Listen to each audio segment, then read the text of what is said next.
I think I'm going to end this episode and I think I'm going to sign off for a while. I'm not going to be putting out any more content.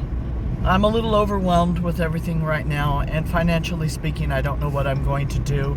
I don't know how I'm going to proceed.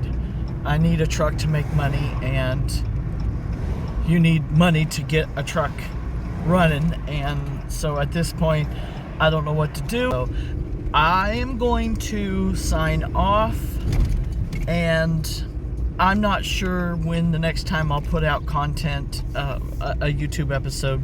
I'm just done right now. I've got so much on my mind that I'm thinking about, things that I've got to do, that I just have no answers for you guys. I don't have answers for me.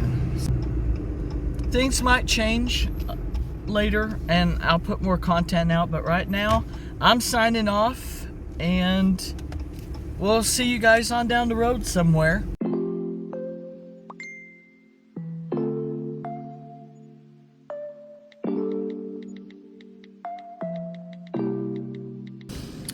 Oh, and by the way, this next video is dedicated to a dear friend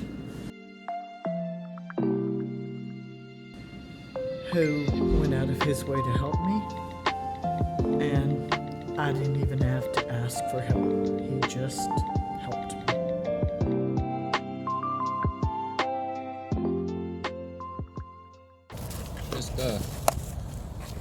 When they go bad, this one is supposed to be self-learning, so you don't have to do a learn procedure with a computer. You just bolt it on and go. But the little gear right here, that is what actuates the turbo. It's what moves the vanes inside of the turbo. And just because a lot of times, this is the main thing that fails. I've already had to replace one on my Chevy. I know 2 other guys that just replaced them on Dodges. And when this motor gets bad and stops turning, or if the turbo gets soot built up on the vanes, it can cause this motor to start sticking or wear down or wear out.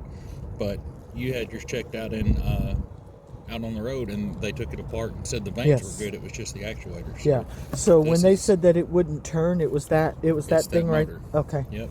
The turbo's good. It's just not getting, this piece has died and not moving the vanes back and forth. Understood. And it's supposed to be just basically bolting it on, because this one is self-learning, and bolting it on, plugging it up, and letting it go through its motions. Very nice. Yep.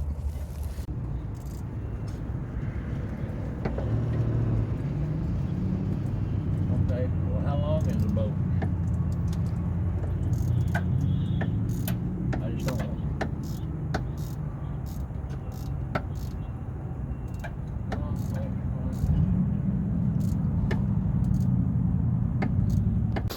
So the first thing I wanted to do, I took the inner fender liner out. It's 8mm bolts around that goes into the edge of the fender here, and then it just I don't remember how many of them there are. There's 8mm bolts right here. There was 2 in the fender liner itself. I took those out, put the fender liner over there. The next thing I needed to do is drain the coolant, because that actuator has coolant that runs through it. And if you get coolant in the actuator, that's the death of the actuator. It will run up to the circuit board and it'll cause premature failure. So all the coolant's got to come down below the turbo. You don't have to get it all out of the whole system altogether, but you got to get it below the turbo actuator. So what my buddy told me was there was a coolant line that runs into the bottom of the turbo, and it has a banjo bolt on it. So as soon as you start loosening it, it's got a port in it, kind of like a brake line, and that port will let it start draining coolant. Well, instead of going to the turbo, I noticed, because it was really hard to get at. I'll show you in a minute. Really hard to get at. Well, that coolant line comes around and goes downhill to the block. And I asked him, I said, would it not be the same to take it loose from the block? And I've got a straight shot at that, where I have to go underneath the turbo to get at the one on the bottom of the turbo. So I went into the one on the block, coolant's draining. Whenever it quits draining, we should be good to go ahead and pull the old actuator off. So I'm not draining the coolant straight up in the parking lot. I wouldn't do that. But if you look, here is that bolt. I didn't take it out because I don't want to have to rethread it into the block. I just loosened it up and put the drain pan underneath. Now the other end of that line, if I can follow it, I got a flashlight in the way. But if you follow it, it goes up and into the turbo right there.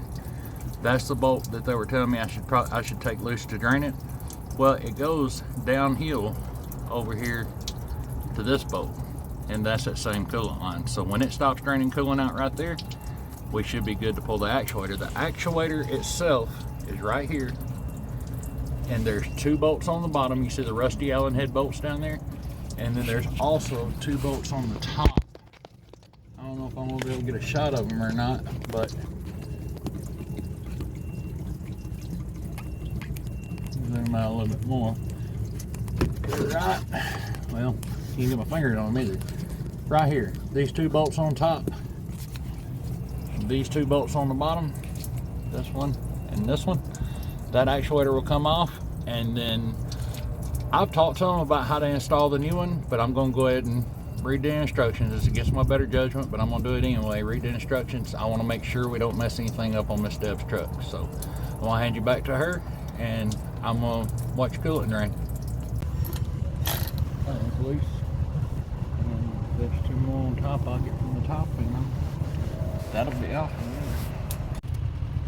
Oh.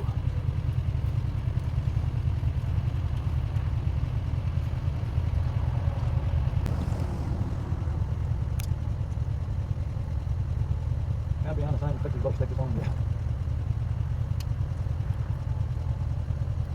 Are you started yet? I can't get the camera to focus. Alright. So we got the actuator off. Here's a little gear in here.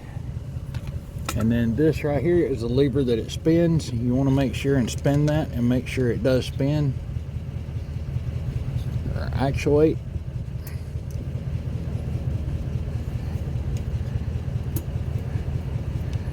And it does. Alright. Now we'll get the other one put on.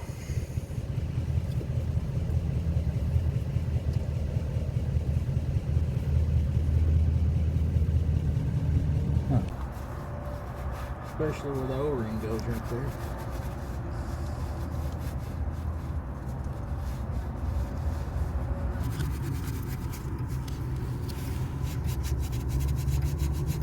Got it.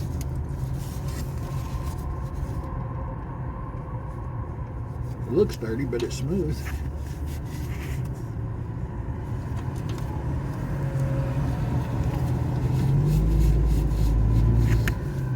Alright, so this right here, I grabbed hold of it earlier.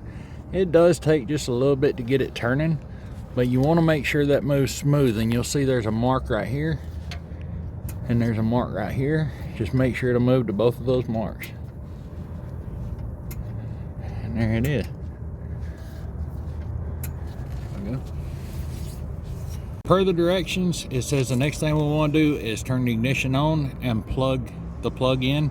And then we'll see this gear will rotate back and forth and set itself where it needs to be. So I'm gonna do that now. Alright, so now it's set in the position where it needs to be. Next step is to bolt it on the actuator. They say the turbo itself doesn't matter where it's at. So I'm gonna move it all the way this way. Well, actually we'll put it back where it was. That's where it was when I took it apart. And yeah, we'll put it on and it should be good to go. Now I'm just going to snug this up. It's very important you get it straight and dead on. And it said to use these to line it up. So put the bottom 2 bolts in first. You don't really want to torque them down. I'm just pulling it up snug to hold everything in place. Now I can put the top 2 bolts in.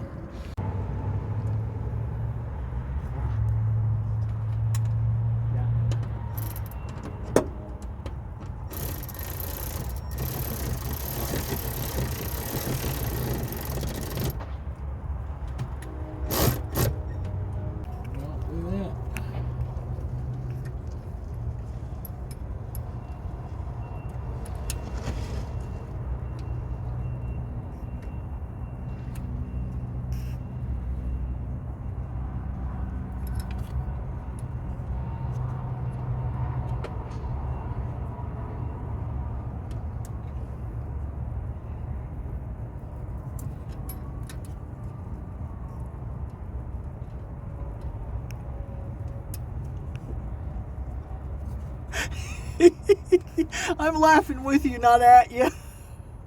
Oh my goodness, that's such a pain in the butt. We'll edit that part out. Get 2 fingers on it, or I can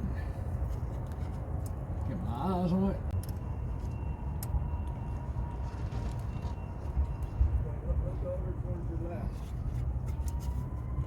Oh, there's that.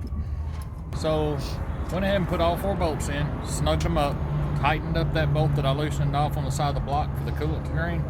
We found the cap that I dropped down in the, it was way down there, like I never got out. But I found it, put it back on the heater hose. The little flush port, I found the cap, got it back on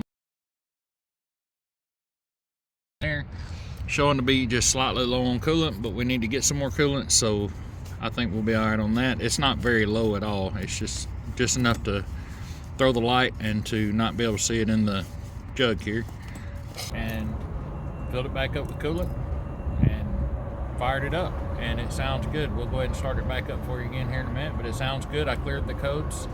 There was codes in there where it had lost communication and different things with the supercharger, turbocharger, control module is what it said. And I cleared all that out, and as of right now it has no codes in the ECM. So we're going to drive it and see how it does, and I'm going to put some more coolant in it, and I think it's going to be good to go. All I got left to do is put the inner fender in, and there's a wiring harness that the wiring harness with this actuator was longer than the other, so I just tied it up out of the way. And yep, and there's really not much to that job unless you either drop the cap, which will take forever to find, or if you don't have coolant here when you start and you have to go get coolant, or if you're replacing the battery at the same time and O'Reilly wants to take an hour and a half to charge each battery. If it wouldn't have been for that, this would have probably been an hour, maybe an hour and a half job at the most. And yeah, easy peasy. And this actuator was bought at City Diesel in Knoxville, Tennessee. It's a self-learning actuator, and I've talked to other people who had really good luck out of it, so we're hoping Miss Deb does too. So I'm gonna go ahead and put the inner fender liner back in, and we're gonna fire it up and take it around the block.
Well, it turns out we're going for a road test.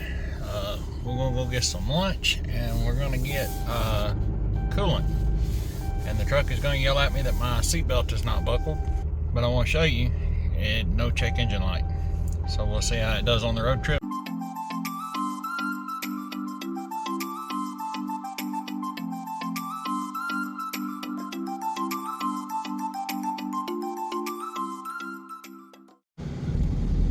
So I went and got some more coolant for the truck, and went to a place called the Flipping Cow here in Elkhart. If you haven't tried it, it's pretty good if you like burgers and stuff.